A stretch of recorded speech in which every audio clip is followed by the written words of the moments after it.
había pregunta de gingivitis y periodontitis, así que yo espero que la hayan contestado muy bien, ¿cierto? Entonces, ¿quién me dice qué es la enfermedad gingival o qué es la gingivitis? Ya lo deben dominar. A ver, Inflamación y sangrado en la encía. ¿cuál es la diferencia entre gingivitis o dime la definición de gingivitis? Pérdida de inserción. No hay pérdida. No, la diferencia. Dime el concepto de gingivitis. Es una inflamación. No. ¿Y qué más? Sin pérdida de inserción. Sin pérdida de A ver, Belén, ayuda. tejidos esofágicos. Silencio. Es una inflamación de la zona gingival sin desatar bolsas. Cosas que Y un poquito más específico, el hecho de que no tenga bolsas. Dime. La enfermedad periodontal no es invasiva a comparación de la gingivitis. La gingivitis no destruye. No destruye tejidos, no, ya. Entonces, la diferencia más grande es que, claro, es un edema, la gingivitis es un edema o una inflamación que se da a nivel gingival, que hay un intercambio pues, de fluidos, de células proinflamatorias, normalmente se caracteriza por sangrado, pero su gran diferencia con la enfermedad periodontal es que no hay pérdida de inserción clínica, por ende no hay esa ulcerización ósea, ¿no? Reabsorción ósea. Y hay otra condición importante que marca la diferencia y es que es reversible. En cambio la periodontitis no es reversible, se mantiene y se puede como medio detener un poco, pero no es que regrese los tejidos a su originalidad mágicamente y se vuelva y se construya, no. Salvo que se hagan procesos de regeneración con injertos de hueso y hay pues como sitios muy puntuales, pero de altura difícil, de espesura tal vez, pero de altura es un poco más complicado. ¿Ya? Entonces, la gingivitis muchas veces antecede a la periodontitis, por lo tanto, si yo no controlo una gingivitis, pues se puede volver en algún momento una situación que haya que controlar para periodontitis. Entonces, chicos, una respuesta un poquito más técnica es, la gingivitis es como una respuesta inflamatoria del tejido gingival resultante, por lo general, por acúmulo de placa, digamos, condiciones asociadas a factores contribuyentes como la ortodoncia o prótesis mal adaptada, ¿ya? Y aquí, digamos que es muy importante controlarla porque es una estrategia que se utiliza para evitar que nos dé periodontitis en el futuro, ¿ya? Entonces, estas características que se presentan en la nueva clasificación ya tienen tres connotaciones.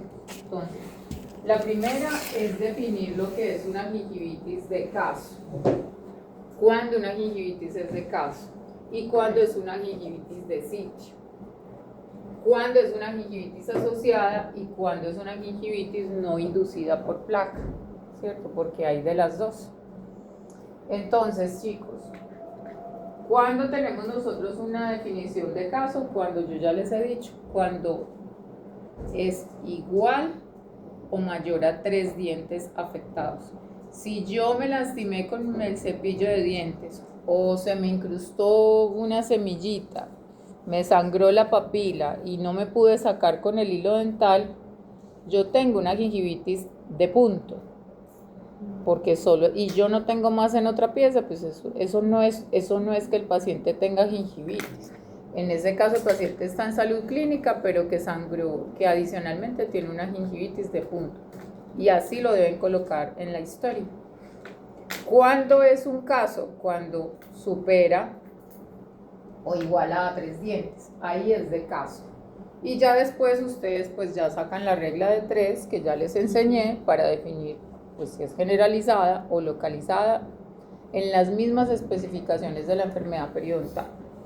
¿Qué significa eso? Significa pues que en ambas instancias yo debo aplicar la regla. Vieron que el examen tenía la regla. ¿Cuánto era? 37.5, a ver si se acuerdan. Estoy contigo. Esta pregunta es súper importante. Los parámetros clínicos. Puedes entrar, pero ya no te aplico la asistencia, solamente a la chiquita que entró hace ratito. Luego me dices. Entonces, ¿cuáles son los parámetros clínicos que tienen que ver con la gingivitis? Entonces, lo primero que yo miro lo que yo les he dicho: agüita, fluido crevicular, veo la encía como mojadita, ¿cierto? Aplico un índice gingival, o sea, un índice de Einam, veo cómo está ese sangrado gingival y podría mirar biomarcadores. Yo ya les dije, y salió en el examen, que la prueba de PCR me marcaba procesos inflamatorios, no solamente gingivales, sino de otras cosas. Si un paciente tiene artritis reumatoide, el PCR le va a salir alto, porque tiene una enfermedad inflamatoria crónica. Si el paciente es diabético, alto. Si el paciente es obeso, alto. Y si tiene gingivitis o periodontitis, podría tener el PCR alto. Lo normal es que uno lo tenga en 2, 3. Y cuando tenemos estas instancias sube como a 5 o más. ¿Ya? Miren que en el cuadrito de la clasificación sale por allá abajo y salen unos porcentajes. Entonces hay que tener en cuenta muy bien ese parámetro, y para los que no lo recuerdan, yo lo puedo pedir en un examen de laboratorio, así como yo pido una hemoglobina glicosilada, pues entonces yo también lo pido. Normalmente las características de la gingivitis son edema, ausencia de pérdida de adherencia clínica, ausencia de dolor, a no ser que sea un absceso o una cosa hiperplásica diferente, pero entonces ya cambia el diagnóstico, ya no es una gingivitis, sino que ya es otra cosa. Muy rara vez sangra espontáneamente, a no ser que sea un paciente con VIH, Leucemia. o que tenga leucemia o alguna enfermedad hemolítica o que tenga alguna enfermedad sanguínea, o una neutropenia, algo así. Normalmente clínicamente lo que vemos es edema, enrojecimiento y sangrado. Por lo general, sangrado al sondaje o al cepillado.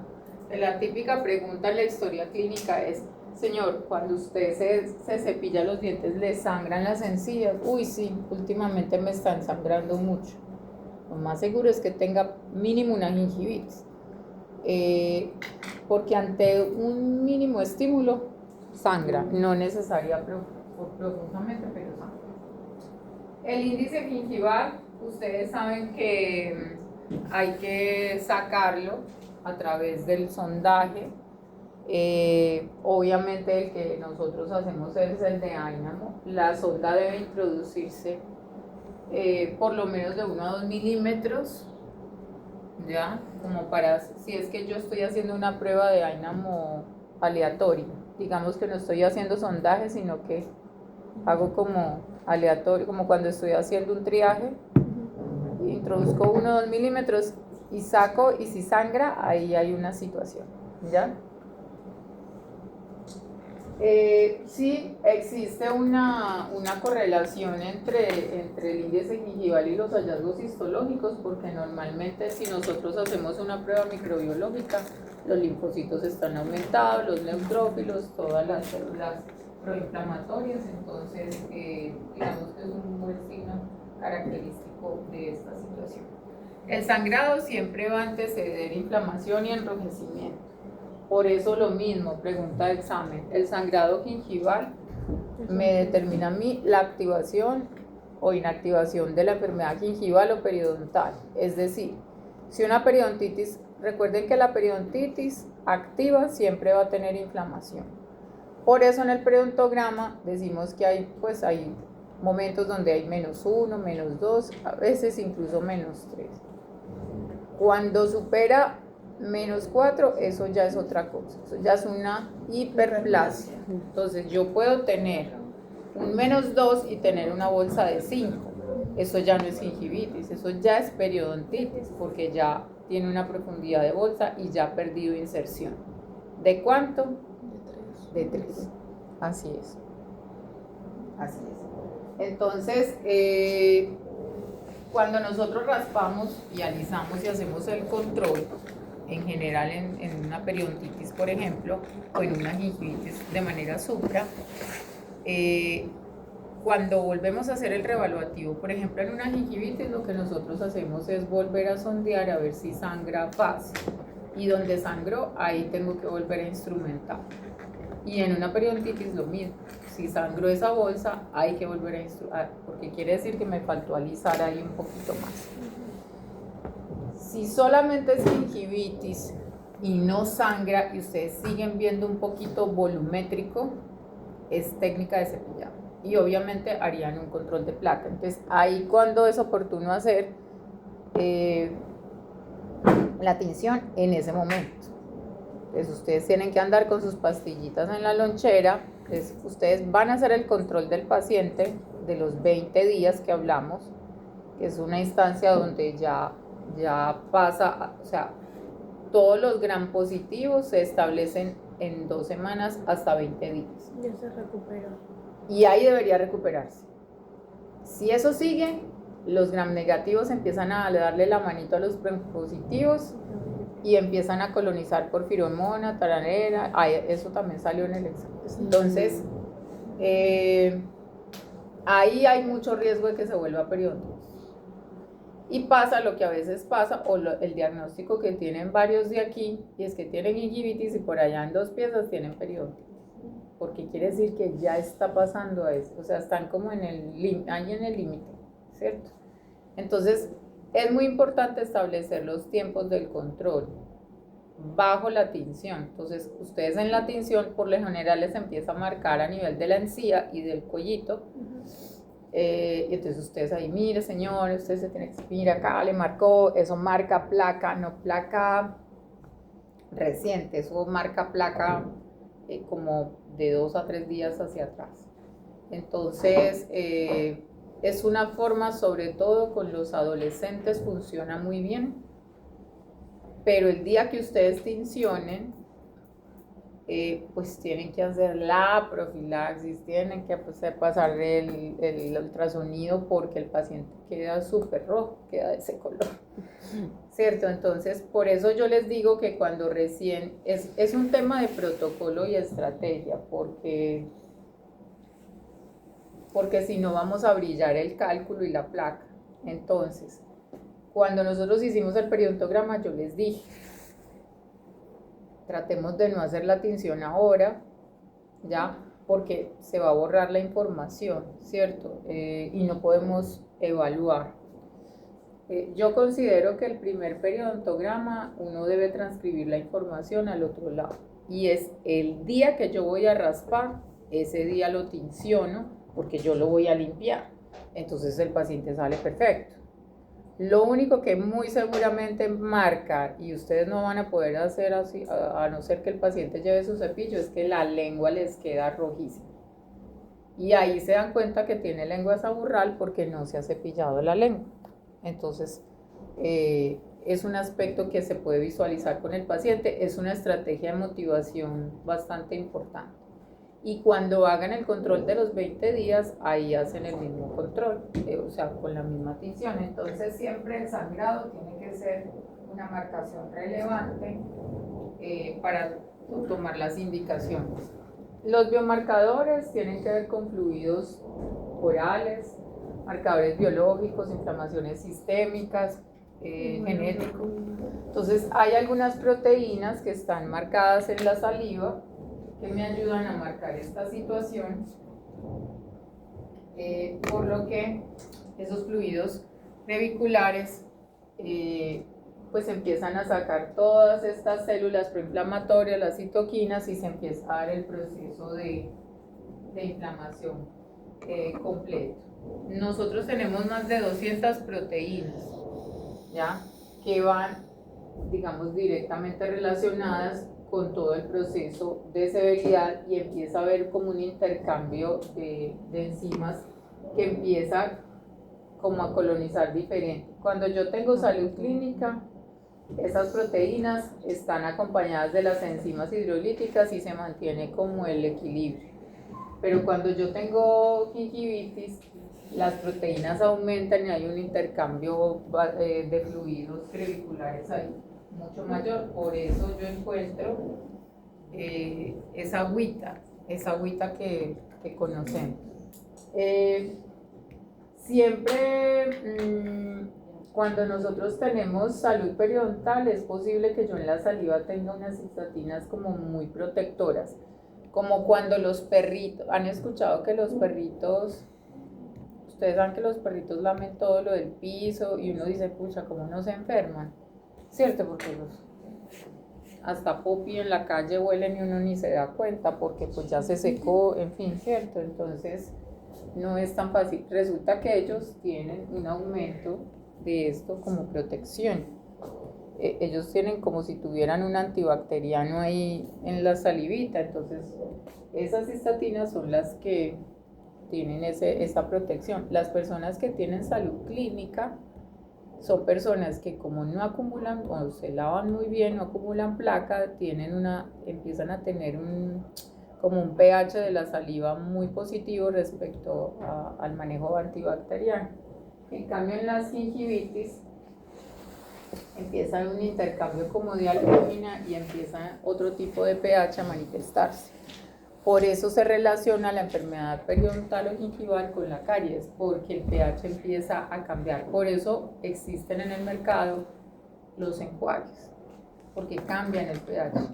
Incluso pues históricamente, no sé, enjuagues con bicarbonato, o sea, digamos que las culturas han tratado de organizar el tema del pH. Por eso cuando yo me quedo con xeroxtomía por un tratamiento médico, por artrosis, por artritis reumatoide, porque estoy en tratamiento de radioterapia y se me afectan las papilas gustativas, por eso la persona le da caries, porque como no tiene fluido, porque la primera protección es la sal, porque la saliva limpia. Y cabe la aclaración, chicos, que cuando yo como, o creo que les ha pasado a muchos, si ustedes comen y van y se lavan los dientes, la boquita les queda sucia, ¿sí o no? Porque la saliva no ha terminado como de degradar los dendritos, a no ser que se hagan 2 o 3 buches de agüita y boten y boten y boten. Sin embargo, siempre quedan cositas empaquetadas. Entonces, cuando uno come, a veces puede ser tema de trabajo, las clases, uno está así pues como la carrera, pero en realidad uno debe esperar por lo menos 8 minuticos.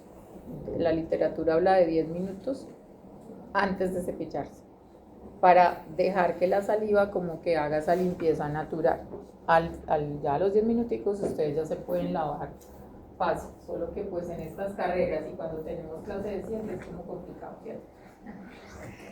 Ya, como les dije, uno de los marcadores proinflamatorios más importantes es la proteína C reactiva. Normalmente se encuentra elevado en la gingivitis.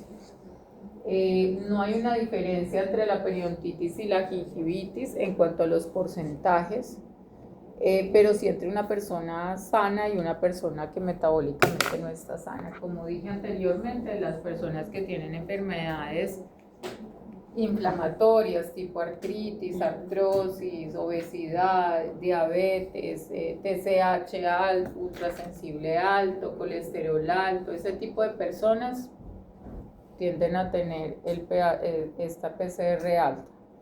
Y entiéndase obesidad con relación a la masa muscular, ¿no? Entonces, también hay que tener un poquito de atención en eso, que pues al paciente pues hay que medirle su tema de promedio de masa muscular.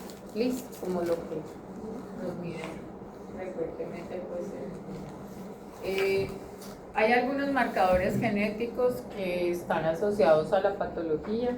Normalmente los pacientes que tienen algunos síndromes, como el de Down, por ejemplo, son pacientes que de por sí viven como inflamaditos, porque tienen una condición genética asociada. Algunos gemelos monocigóticos también presentan y están un poquito como asociados a la patología. Cuando nosotros evaluamos un paciente periodontal, también podríamos tener cierta inflamación. Incluso yo podría tener una periodontitis y en el reevaluativo, digamos que ya como que llevamos 6 meses de tratamiento y si ese paciente ha tenido previamente pérdida de inserción y digamos que ya no entra la bolsita, como que ya está entrando como en un poquito de salud periodontal, hay un diagnóstico que no lo dice literalmente la clasificación, pero que sí se entiende en comunidad clínica por esta publicación que dice el artículo, y es que hay personas que tienen gingivitis en un periodonto reducido, es decir, les dio periodontitis, y esa es la verdadera, los que creemos nosotros en interpretación, que son los que medio se han curado de la enfermedad periodontal, porque como que ya no entra la bolsa, descendió el periodonto, pero no podemos decir que tiene periodontitis porque ni siquiera entra ni 1 milímetro la bolsa, pero le vemos inflamación. Entonces ahí es un poquito de experiencia, tendrían que cotejarlo y alinearse un poco con su docente mientras ustedes calibran ojo, y digamos que podría decirse que es una gingivitis asociada a placa en un periodonto reducido, ¿ya? Pero podemos tener con periodontitis preexistente, una cosa así, ¿no? Algo así. Entonces es un tipo de diagnóstico un poquito más complejo de sacar, pero digamos que por asociación lo podemos hacer. Cuando existen grandes niveles de biofilm, de recolonización, recuerden que nosotros siempre un paciente lo debemos ver en gingivitis a los 21 días. Si yo tengo una hiperplasia gingival y yo ya sé que ese paciente tiene gingivitis hiperplásica asociada a la ortodoncia y ya pues el braque se está tapando con la hiperplasia, yo primero tengo que hacer esto: controlar los factores contribuyentes, quitar el alambre, que ese paciente se rehigienice, reforzar técnicas de cepillado con cepillo eléctrico, water pick, todos los juguetes, ¿ya? Para que pueda controlar. Y yo evalúo los 20 días que ese paciente ya haya desinflamado. Una vez haya desinflamado, yo ya miro que quedó, que no sangre tanto, que no sea tan cruento, porque si ustedes cortan en el momento en el que el paciente no está motivado, primero eso va a ser una carnicería, porque va a sangrar como un demonio.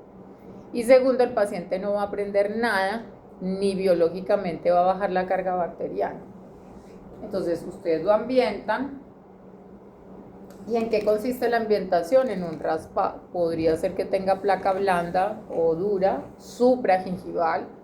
Entonces, si ustedes en la historia ponen gingivitis en el diagnóstico y en el plan de tratamiento me ponen RAR, está mal. Porque yo en el RAR raspo y aliso. No. El tratamiento es raspado supragingival o el famoso destartraje, que esa palabra ya sáquenla de aquí, eso ya no se utiliza. Y terapia mecánica es hacerle la profilaxis. La gente suele creer que la profilaxis solamente es que la limpieza es hacer profilaxis, no. Una verdadera limpieza es profilaxis después de hacer un raspado supragingival.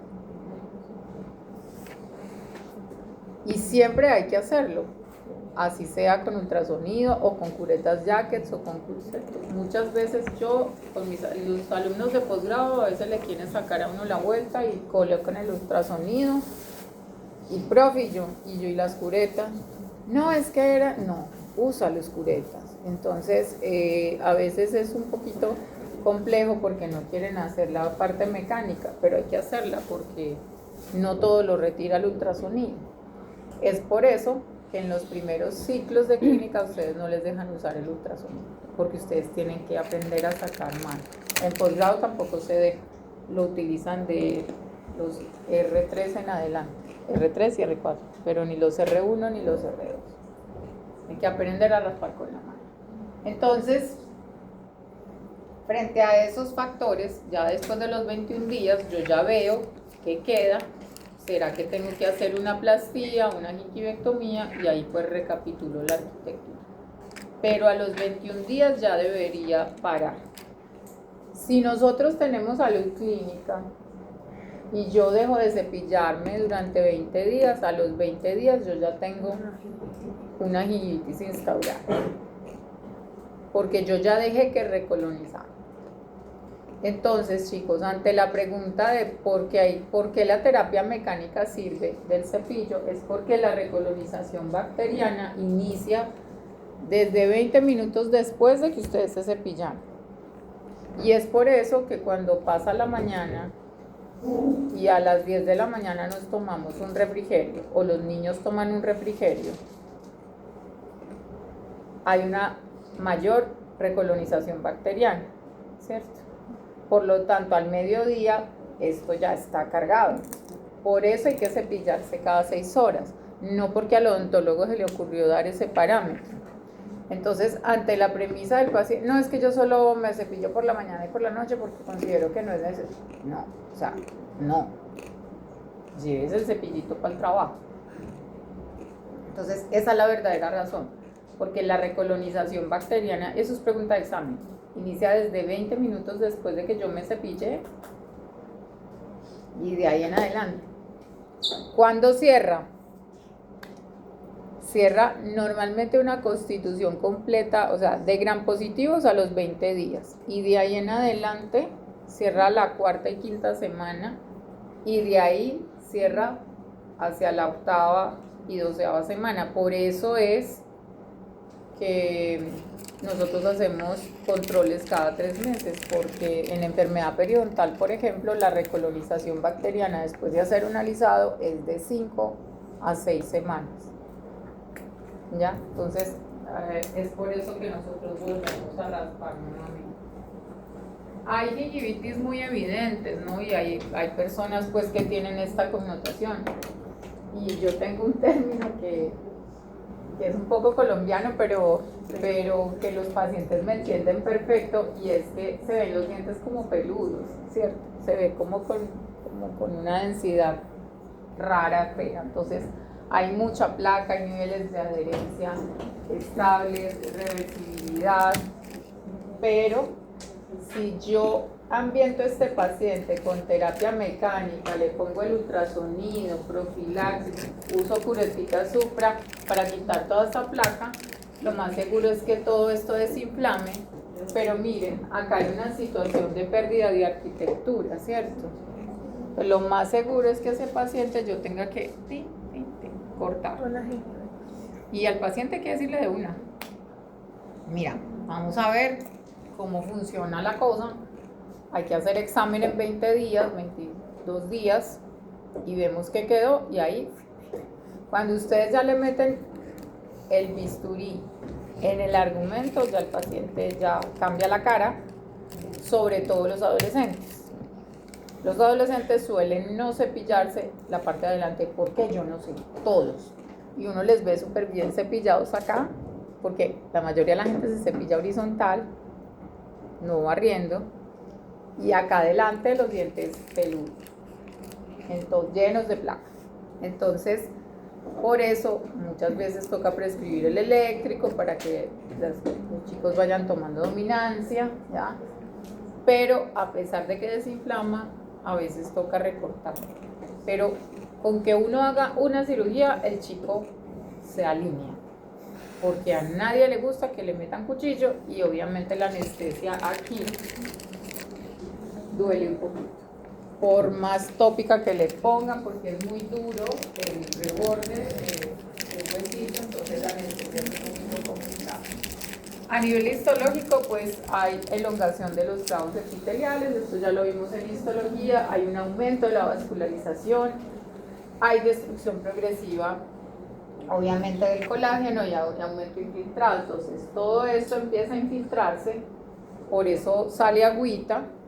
El problema es que cuando hay inflamación crónica, y es por eso de los 20 días, después de una inflamación hay un proceso de saucerización del hueso, de reabsorción del hueso. Ahí ustedes algunos tienen errores o sea, más que conceptuales de semántica. No existe reabsorción gingival, recesión gingival, y la reabsorción o resorción es ósea. ¿Sí? Es ósea, para que no se equivoquen en los conceptos. ¿Ya? La gingivitis inducida por placa podría estar asociada a otros factores contribuyentes, ¿no? Y ahí vienen todas las condiciones metabólicas que habíamos hablado, cambios hormonales. Cuando son adolescentes hay que preguntar si ya les llegó el periodo, si están, bueno, obviamente si ya empezaron su etapa, digamos, sexual, que si están tomando anticonceptivos, que si tienen Ernoplan, que si están tomando hormonas para el crecimiento, que si están tomando algún tipo de medicamento en situaciones de pubertad. Ustedes saben que hoy en día es muy común que los chicos cambien de sexo, que tengan otro tipo de acondicionamiento del cuerpo, y eso hay que preguntarlo de manera muy tranquila, porque en realidad necesitamos saber esa información. Cuando estamos en todos estos procesos, cambia el estado gingival, además que están asociados. Yo puedo tener gingivitis asociada a placa, pero adicionalmente estoy embarazada y entonces eso me potencia el cuadro, ¿ya? Pacientes que sean diabéticos no necesariamente son enfermedad periodontal, ellos inician con enfermedad gingival, que cuando se descuidan terminan en periodontitis, leucemia. Los pacientes que fuman son un poquito complejos de descifrar, porque hay algunos que se inflaman por el cigarrillo, por la nicotina, pero todavía no se ha producido esa esclerosis de los vasos, y entonces es muy típico que un paciente te diga, pues qué raro, a mí no me sangran, que esté raro, que esté enfermo. No sé, qué raro, porque a mí no me sangran las encías, pero resulta que es que ya está necrótico todo eso, y ya pues ya está en proceso de periodontitis. Entonces, con el cigarrillo, de repente los que vapean, eso sí mantienen muy inflamados, eso sí, las características son mucho más claras. Cuando yo tengo problemas de malnutrición o de falta de vitamina C, también mantengo como una inflamación crónica. Y otros factores que pueden contribuir, lo que ya hablé, hiposalivación, o puede ser una prótesis sobrecontorneada, o una prótesis que está mal adaptada y ahí se me está empaquetando comida, o la aparatología en sí de ortodoncia, y pacientes que toman medicación, ¿no? Si yo tomo por ejemplo, los pacientes que toman Epamin, los pacientes que sufren de epilepsia y que toman algunos anticonvulsivantes, eso hace que tengan gingivitis. Pacientes cardiovasculares que toman nifedipino, que toman los medicamentos para la hipertensión, a algunos pacientes les hace crecer un poquito las encías.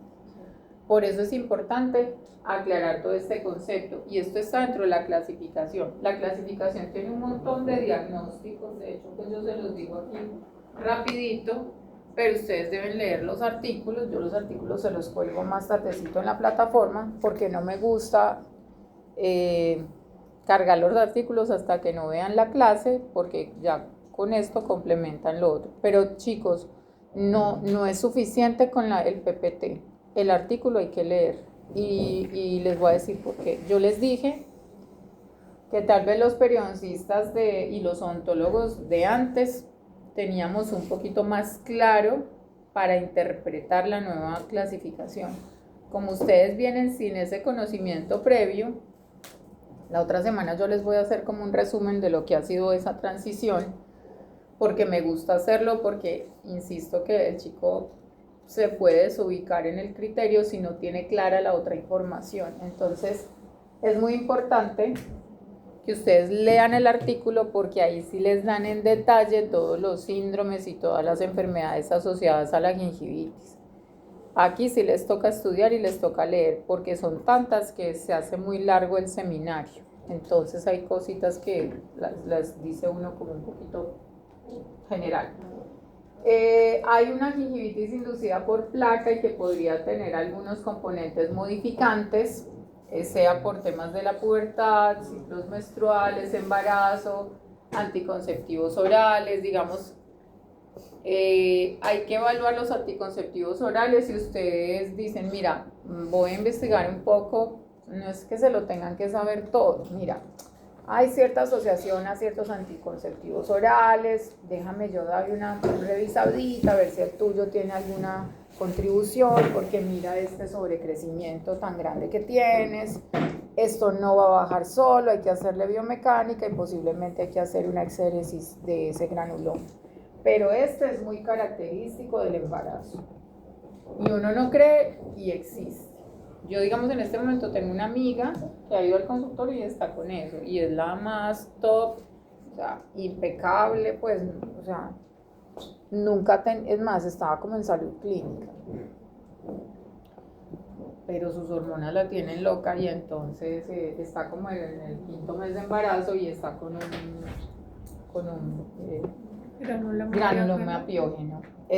Y ahí entramos en un conflicto, chicos, porque no la he podido convencer de que se lo retire, que porque la anestesia le entra a la placenta, y es una amiga que es muy, sin criticar obviamente la tendencia, sino que les cuento porque esto les va a pasar, los pacientes que son súper bioenergéticos, que son un poquito de las teorías, un poquito como de la naturaleza, como los que no se quieren vacunar, digamos, ¿no? Que son así, pisan lobby y toda la cosa, que son súper naturales, que usan obviamente la pasta natural, la pasta dental natural, no se echan desodorante por nada del mundo, sino que es todo natural y que usan que tienen esas tendencias, no, o sea, procuran no inocularse nada, digamos. Y hay médicos que por ignorancia también las asustan, pero realmente una anestesia sin vasoconstrictor en una zona local, eso no pasa a la placenta. Salvo pues que uno le meta 7 cartuchos, ¿cierto? O sea, es una cosa que debe retirarse lo más pronto posible. Pero hay mamás que dicen, no, mejor después del parto, yo me aguanto. Cada quien con sus cosas, ¿cierto? Pues ahí les toca a ustedes periodo en gel, estarlas mirando, ¿cierto? Hasta que ya eso es, ¿saben cuándo aceptan? Cuando estéticamente ya les parece horroroso. Pero es muy común, esto es muy común en el embarazo. Normalmente se presenta de dientes anteriores a premolares, es como lo más común de lo que se presenta. También hay situaciones un poquito más complejas, pacientes diabéticos, y uno ahí pues tiene que ver qué tipo de situación previa se tiene, o malnutrición, o que tenga alguna situación como de leucemia.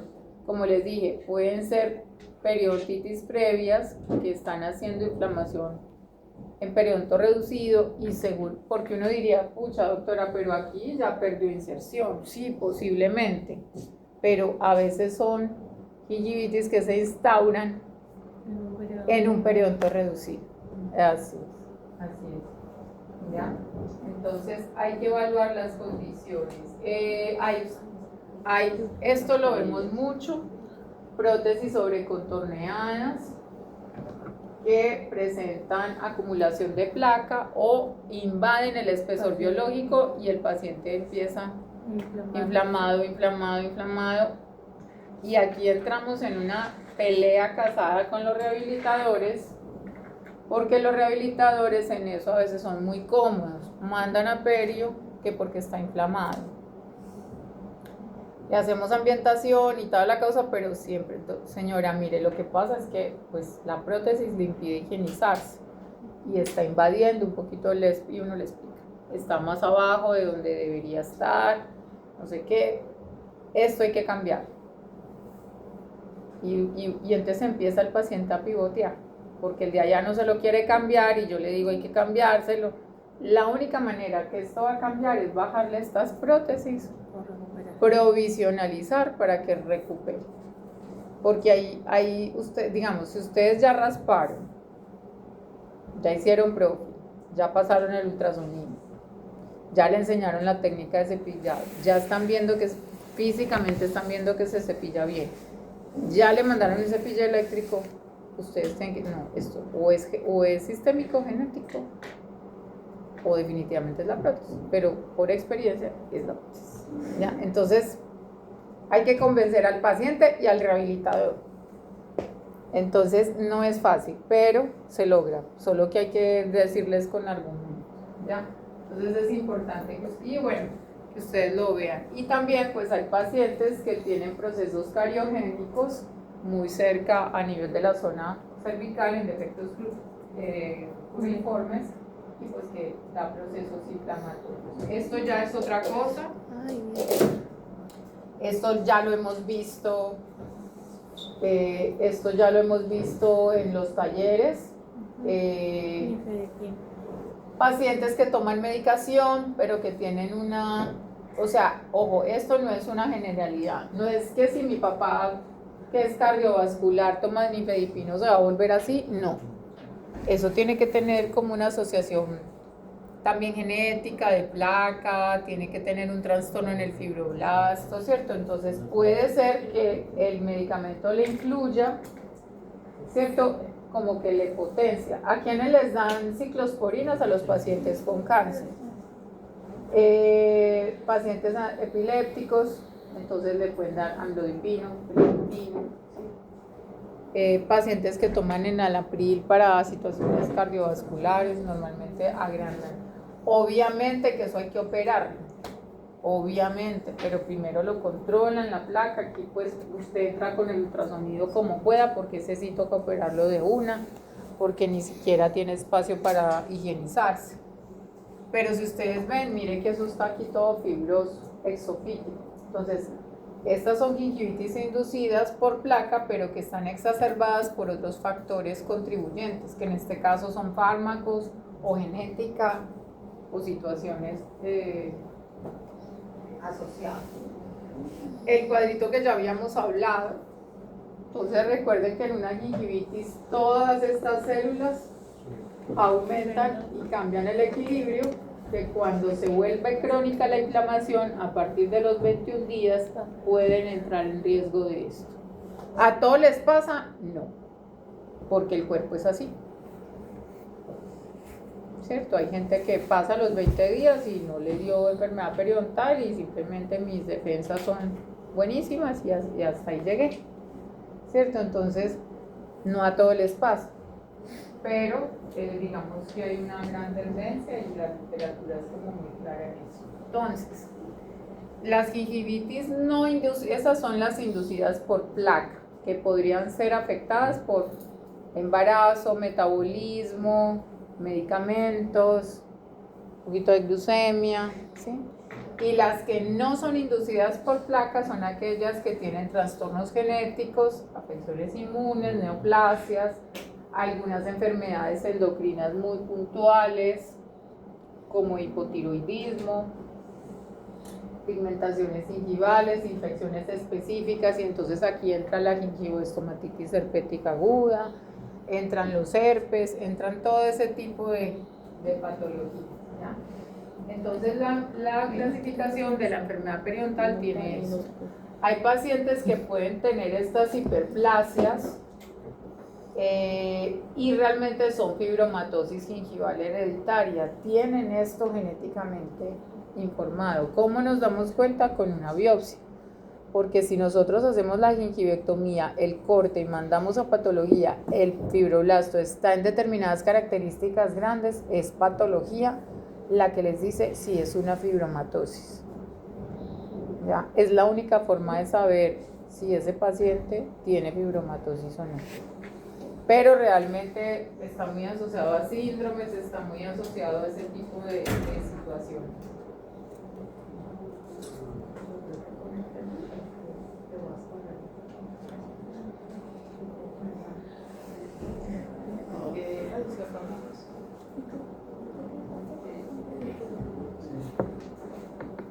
$5.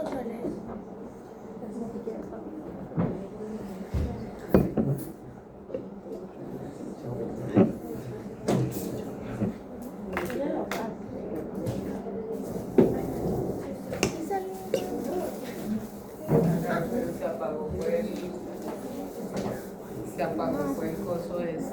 Ah, ya.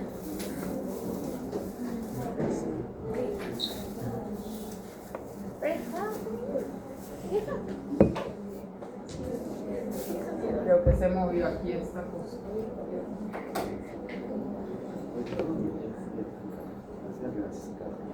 Ajá. Se movió como el contacto. Qué raro. Sí, tiene aquí el contacto.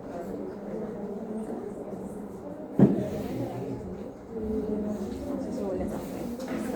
¿Es café, no? Ya, chicos, silencio. Sal a las mañanas.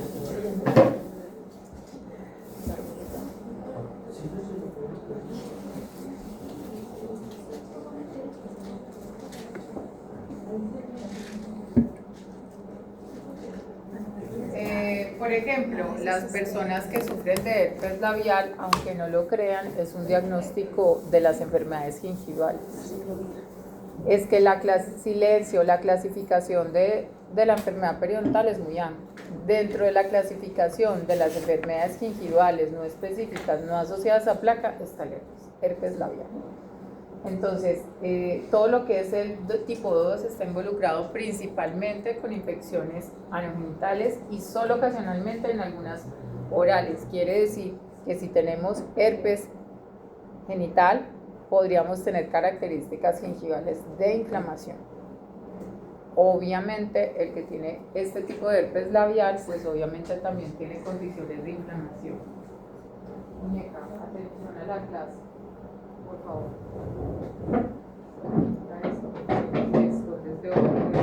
Atención a la clase. Si quieres descansar, puedes salir de la clase, pero no debes estar en esa condición. Es una falta de respeto conmigo y con tus compañeros. Las gingivoestomatitis herpéticas son las que le dan a los niños, ¿no? Y a veces nos consultan y no, mi bebé tiene fiebre, está lleno como de aftas, de vesículas, normalmente son infecciones virales, no funciona dar antibiótico porque el antibiótico es para infecciones bacterianas, no virales. Todo lo que es viral debe funcionar con antivirales, ¿no? O aciclovir, ese tipo de medicamentos, ¿ya? Normalmente son pacientes que se inmunosuprimen un poquito y las da gingivoestomatitis herpética.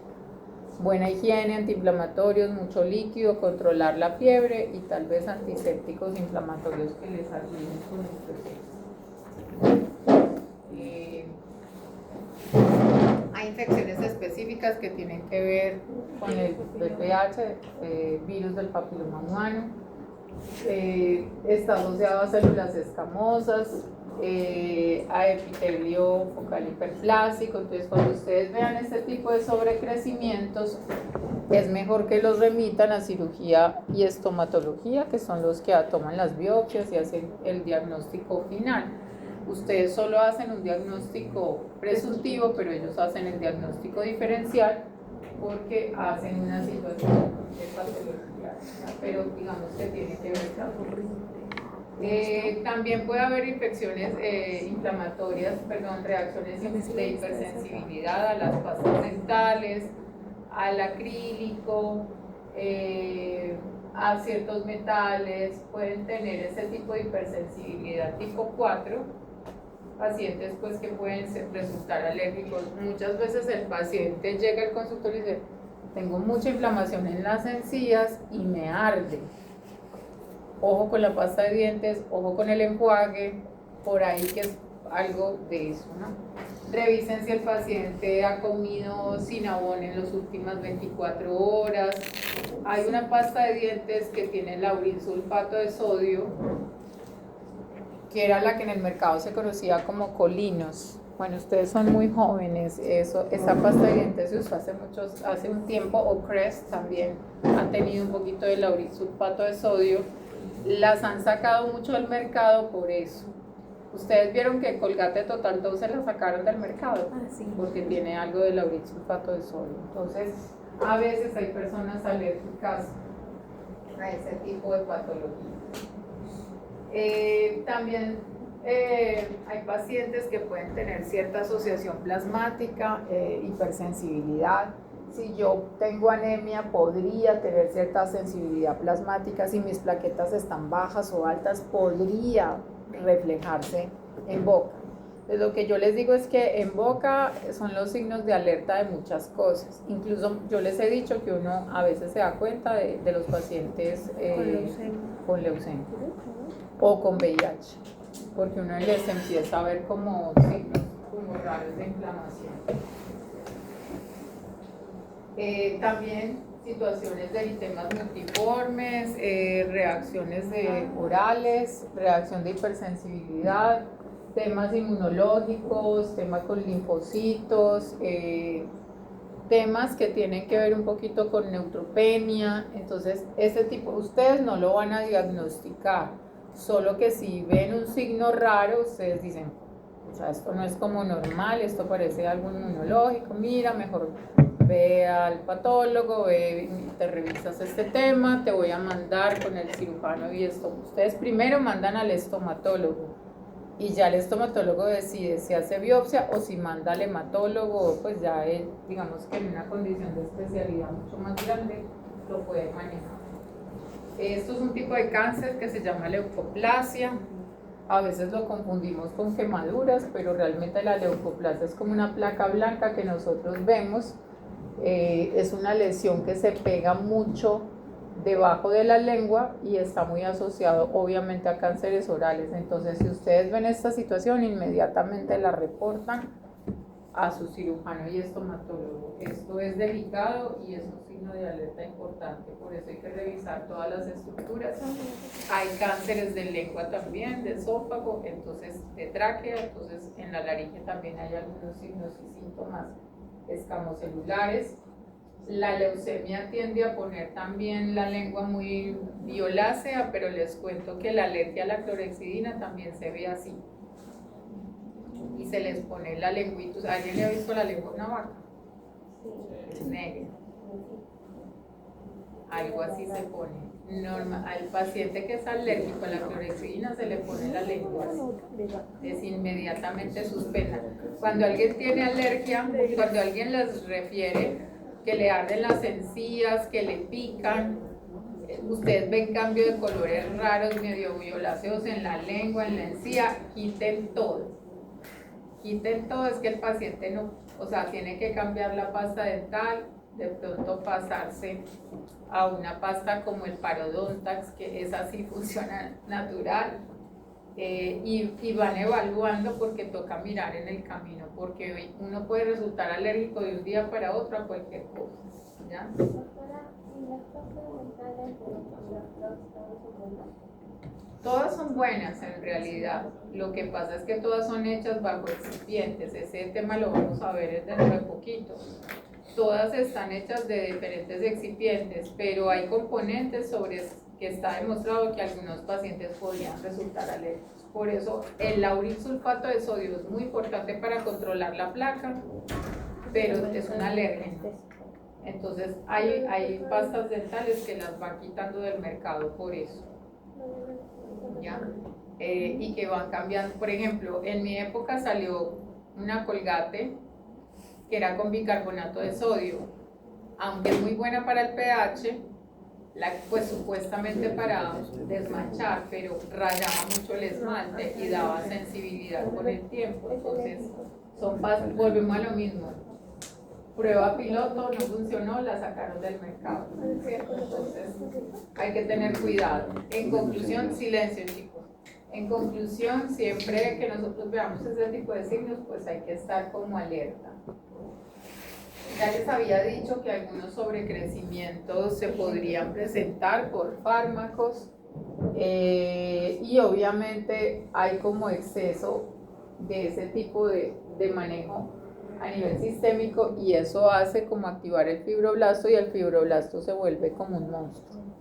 O sea, el fibroblasto es así bonito, así ovaladito, ustedes ya lo conocen seguramente, en histología lo vieron muchas veces, y cuando es así fibrótico, él se pone así como un monstruo, se pone todo amorfa la célula, se pone así gordita. Entonces, claro, cuando van a patología, esta característica se ve en el microscopio y entonces ahí hay un trastorno en el fibroblasto, ¿no? Entonces, porque yo podría tener una medicación y tener como el antecedente genético, la susceptibilidad genética, y entonces empieza a crecer de esa manera.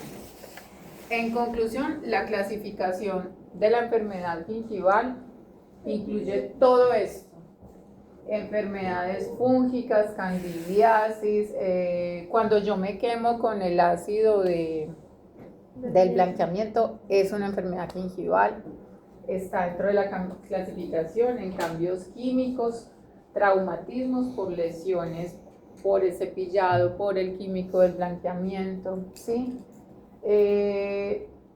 Todas las neoplasias, pacientes que tienen falta de vitamina C, malnutrición, ese tipo de patologías.